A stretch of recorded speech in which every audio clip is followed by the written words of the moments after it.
Welcome everyone. My name is Ed Garfalo. I'm a data security strategist here at Forcepoint. I have along with me Romaris Barnett, who's a solution architect. Romaris, do you want to give a quick introduction? Hi, I'm Ramirez Barnett. I'm actually out of Texas. I have to give a shout out to Texas, of course. I wasn't born here, but I got here as quick as I could, and happy to be doing this today. I'm going to turn it over to Romaris, and he's going to take you through the solution in the console. So my goal today, guys, is to make you as excited about this as I am.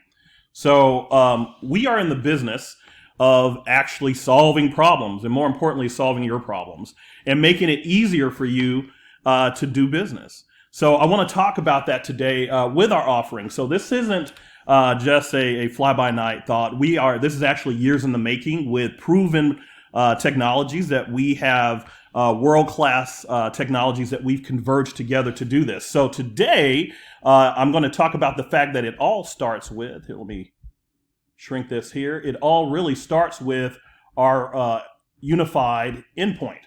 So on any of your systems, whether that's a mobile device or your laptop, no matter where you are, this unified endpoint is going to take and do a very important thing for us. It's going to redirect all of your users and their traffic to our CSG data centers. We have 160 of them in 120 different countries. So no matter where they are, whether at home, working from a coffee shop, working at your remote office, or wherever that may be, we're going to be able to inspect that traffic and be able to apply the controls that you would have normally had in your data center or on-prem or wherever that was. We're going to be able to do that no matter where they're at.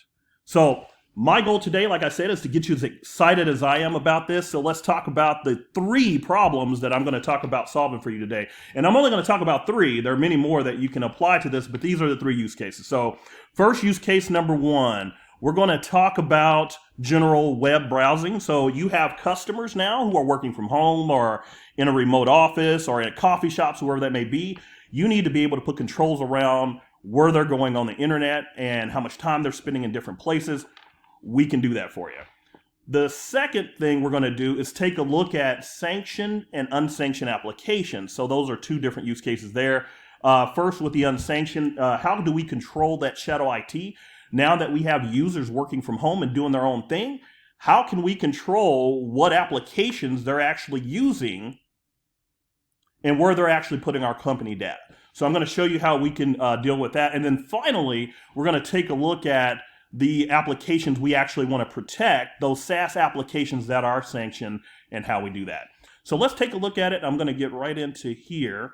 If you had our cloud web product about a month ago, if you logged in, you noticed a lot of changes. You noticed that the actual UI itself changed, our branding changed, and that was purposeful because now we have converged all of the technologies that we had before. And to get into that, the first thing I'm going to do is go into our policies here and talk about that first use case that I was telling you about how we deal with general browsing. We're going to dive into a policy and look at web categories. Now, if you're an admin and you've dealt with our web product, you know that a lot of what you do is go in here and you're dealing with categories and how things are and websites are categorized. We can control that, right? So with malware, we're going to allow for you to create policies that go ahead and block any site and block access to any site that we know has malware. What if it's a site that you don't know, right? If it's a site that is a 0-day threat, maybe it has malware and you don't know about it. Well, we're going to do something that we're doing here with this gambling site is we're going to allow for you to open that up in our remote browser isolation. So with remote browser isolation, we are opening a virtual browser or remote browser in a virtualized environment in a sandbox out in the cloud. So anything that happens, if this is a 0-day threat, if it's a phishing attack, ransomware, whatever that may be that could happen there on that page, it's going to be executed in that sandbox environment and protecting your user at their endpoint and protecting your environment. Now, this also applies to the fact that if this is a 0-day threat that we don't know about, we can't classify that page. So you can actually create a policy that says, hey, if this particular website doesn't have a category or the category is unknown, then we can open it and view it in a remote browser. All right, moving on a little further here. So far we're up to 2 different kind of use cases there, right? Malware, remote browsing for things we're not sure of. And then what about things we are sure of, like YouTube? We're sure that our users are going to go out to YouTube, maybe go shopping online while they're at work, right? We're concerned about productivity now that we're working from home. Hey, my boss doesn't need to be concerned about me being productive at home. I work a lot more here at home than I ever did when I was in the office, right? I don't know when to quit, right? I don't know when to stop. But here, we can control that amount of time by using quota. And we're going to take a look at that here in 2 seconds, right? So we can use quota. And that quota is going to allow us to say, you know what, if you go out on YouTube, we're only going to allow an hour. So let's take a look at all that I just talked about here. Let's go here to this endpoint. I'm in a lab right now in one of our lab environments, but this system is set up with our endpoint as you saw, and also around these controls. So the first thing that I told you about was just going into a malware page instantly blocked, right? So we can block that because we know it's a malicious site. The second thing that I talked to you about was a gambling website, right? We went to gambling.com. I'll do that because I said in that category to allow us to do and view it in remote browser. So here we're given that option instead of it just being blocked. So if I click here, you'll notice that we start to render that page and we can still interact into it, but anything that happens here will be isolated to this sandbox in this virtualized environment in the cloud. Again, we can also apply this to sites that have an unknown category.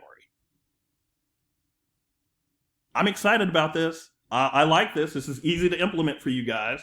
And then finally, look at this one. This one you guys may not be as happy about because you might want to spend more time on YouTube. But if you do, know that we can regulate the amount of time using quota time. Now, if I click on this, what will happen is it'll start to apply the 60 minutes, and it will render YouTube. And I'll go ahead and do it. My counterparts are going to probably not be happy if they have to demo this later, because what will happen is this resets at midnight. So at midnight, it'll reset all over again and give me another hour to be able to browse here. All right. So those were the 3 situations under general web browsing, are use cases that I told you about that we could apply there. But let's move on to the second use case. So that second use case that I was telling you about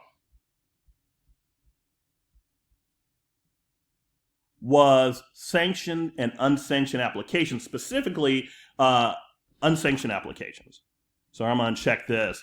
But notice here that under our sanctioned applications, a lot of companies say, hey, you know what? We'll use bots for our storage and documents. We're going to do O365. We're going to allow for these. One of the things that I see all the time, and I know this, I'm guilty of it, I've done this before, is I had my own Dropbox account, right? And the one thing you don't want is for all of your sensitive data to end up stored in my personal Dropbox. I'm sure Forcepoint does not want me to do that, right? So I have the ability here to block access to those unsanctioned cloud applications and only allow for the sanctioned applications. So I can do that and control that right here. Now, for me, I'm telling you, it's very useful. I see this all the time. I've been in the field a long time, and one of the worst situations you can be in is, as a company, is the fact that now I have all these users who are starting to use their own shadow IT to solve and figure out business problems. And they'll do that by using things like Dropbox. Dropbox is not a bad application. It's just that it's not one that you have controls over. So here we can go and mitigate that way. You can do that with other applications too. So if you had things like, let's say you guys didn't use GitHub, right? I can go ahead and block that here. I can use, I can look up under collaboration applications and just type in collaboration and pull that up. So any of those applications, I can go through and solve that use case of unsanctioned applications here. I don't know about you guys, this is simple, and because of that, it excites me, right? I can do this and set this up, no problem. But what if I want to deal with applications that I do want protected cloud applications, which is my sanctioned applications? And there you saw that I had Office 365. So what if I want to make sure that users using and leveraging Office 365 don't do data exfiltration, that I want to protect against brute force attacks, I want to do geo-blocking? Not a problem. So here I go in and just check for those protected applications, those protected cloud apps, for me to be able to monitor those. And now I can view all that traffic through my connected CASB that's directly integrated here. Now remember when I told you, here I'm only showing you 3 use cases today. There's a plethora of use cases that we can solve with the policies that we can create in any of these environments that are now converged. But okay, I'm not going to leave you hanging. The fact that I was able to show you those other use cases and demo those out, let me show you that here with our O365 account. So this is a user logged in. This is Phil logged into my O365 account. And here we have sensitive data like this social security number document. I can open it up here and work on it here, no problem, in my OneDrive and pull it up in the browser. But what if I have a document that is very confidential and I don't want them working on it here? Maybe I want them to download it to a company asset or something like that. I can do things like put policies that can block that from happening, right? Now I can't work on this one. I can pull this one up in the web. Maybe I can download this one to a company asset, but I can also put policies in place that say if it's not a company asset and you're just logged into a browser, you're not allowed to download it to that system. Guys, I don't know about you. I get excited when I see these kind of things. This is the kind of thing that I hoped for when I was a sysadmin a long time ago. And man, it has come to pass and it's come to fruition and it's very easy to implement. And with that, I'm done with my demo for today. That's all I have. I'm going to turn it back over to Ed. I hope you guys get as excited as I am. And if you are, reach out to us and I will personally put together a demo for you that is specific to your use cases in your environment. Thank you.